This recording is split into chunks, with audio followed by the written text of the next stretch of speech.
Ya, baik. Yang pertama, tadi Pak Prabowo menyampaikan, memberikan amanah kepada saya untuk memimpin Kementerian Pendidikan Dasar dan Menengah.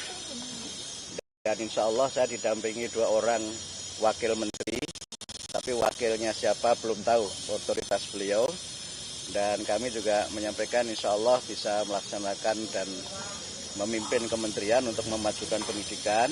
Beliau juga menyampaikan bahwa pendidikan adalah kunci untuk membangun bangsa, terutama adalah kunci untuk mencerdaskan kehidupan bangsa sebagaimana amanat dalam pembukaan Undang-Undang Dasar 45.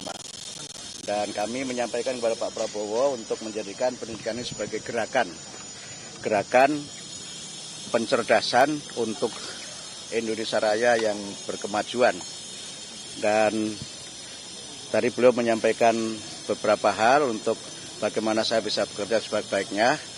Dan saya bercanda tadi, tidak perlu pantun ya Pak Prabowo kali ini, karena pantunnya sudah saya sampaikan waktu Bapak menyampaikan visi dan misi di Muhammadiyah Surabaya. Bapak, ini Kementerian Pendidikan akan dibagi atau dipecah jadi 3 atau jadi 2 sih Pak? Saya tidak tahu, tapi saya diberi amanah beliau menjadi Kementerian Pendidikan Dasar dan Menengah. Pendidikan Dasar dan Menengah, itu adakah?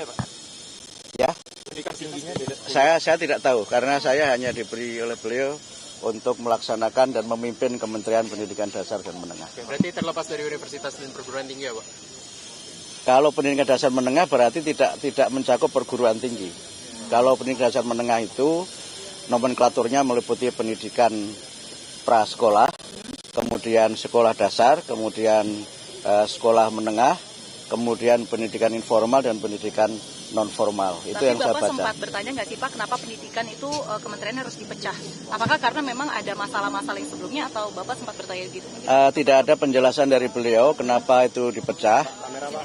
Tidak ada alasan dari beliau kenapa kementerian dipecah, hanya menyampaikan bahwa tugas kementerian ini sangat penting dan sangat sentral untuk membangun dan mencerdaskan kehidupan bangsa. Pak, isunya kan seminggu lalu calon-calon menteri ini tanda tangan fakta integritas ya Pak. Apakah itu isinya apa aja sih Pak? Apakah berapa poin atau isunya menyebut apa Pak? Baik, 2 hari yang lalu kami bertemu dengan Pak Profesor Sufmi Dasko dan kami menandatangani 2 dokumen.